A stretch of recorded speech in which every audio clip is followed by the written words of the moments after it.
1026 AD Afghan का एक सनकी सुल्तान गुजरात के कई हिस्सों पर हमला करने के बाद अपनी खूंखार सेना लेकर एक मंदिर की ओर बढ़ा, जहां हजारों लोग अपने आराध्य देव के पूजा में लीन थे। तभी अचानक इस सुल्तान ने उस मंदिर पर हमला कर दिया। इस खतरनाक हमले में मंदिर पूरी तरह तबाह हो गया। हजारों मासूम लोगों की जान चली गई और अपने साथ ढेर सारा सोना भी लूट कर ले गया। अब तक भारत का शान माना जाने वाला हमारे आराध्य देव भगवान शिव जी का सोमनाथ मंदिर पूरी तरह तबाह हो गया और यहीं से बैटल ऑफ सोमनाथ स्टार्ट होता है। दोस्तों, इसकी शुरुआत अफगान के ऑथर अल बुरानी के एक बुक से हुई। जब वह बुक महमूद अफ गजनी के हाथ लगा, उस बुक में भव्य सोमनाथ मंदिर और उसके खजाने के बारे में जिक्र किया गया था। महमूद अफ गजनी को ये लालच घेर लिया कि कैसे भी करके सोमनाथ के खजाने को लूटा जाए ताकि अपनी सल्तनत और मजबूत कर सके।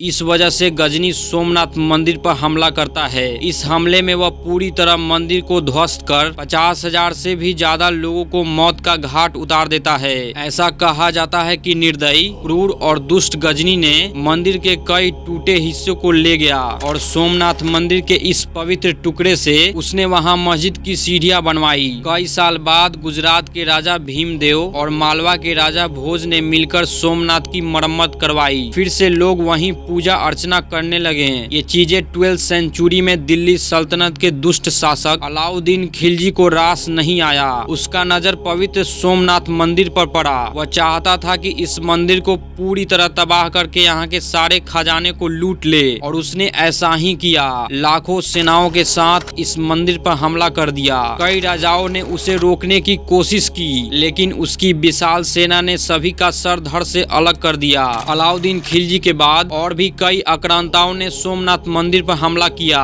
लेकिन हर बार गुजरात के राजघराने के लोगों ने इस मंदिर को बनाने की कोशिश करी। 17वीं सेंचुरी में मुगल शासक औरंगजेब ने 2 बार हमला किया। 1665 में पहली बार हमला करने के बाद उसे पता चला कि फिर से वही लोग पूजा अर्चना करने लगे हैं। उसके बाद 1706 में उसने एक बार और जोरदार हमला किया। यह हमला इतना भयानक था कि लगभग 200 सालों तक यह मंदिर एक खंडहर बनकर रह गया। करीब 200 सालों तक वीरान पड़े रहने के बाद भारत के पहले राष्ट्रपति राजेंद्र प्रसाद ने सरदार वल्लभ भाई पटेल की मदद से 1951 में फिर से इस मंदिर को बनवाया। जिस सोमनाथ मंदिर को आप स्क्रीन पर देख रहे हो, वह इस मंदिर का 7वां रिकंस्ट्रक्शन है। 12 ज्योतिर्लिंग में सबसे पुराना ज्योतिर्लिंग सोमनाथ मंदिर को किसने बनवाया, कोई नहीं जानता। हम केवल इसके डिस्ट्रक्शन और रिकंस्ट्रक्शन के बारे में जानते हैं। साल 2020 में IIT गांधीनगर ने इस मंदिर का एक आर्कियोलॉजिकल एक्सकावेशन कराया। उसमें पता चला कि इस मंदिर के ठीक नीचे एक 3 मंजिला इमारत है और उस पर कई राजाओं का उल्लेख मिले हैं। सोमनाथ मंदिर हम भारतीयों के लिए जितना महत्वपूर्ण है, उतना ही इसका पेचीदा इतिहास है। दोस्तों, आपको ये वीडियो कैसी लगी कमेंट में बताएं और हमारे चैनल को जरूर सब्सक्राइब करें।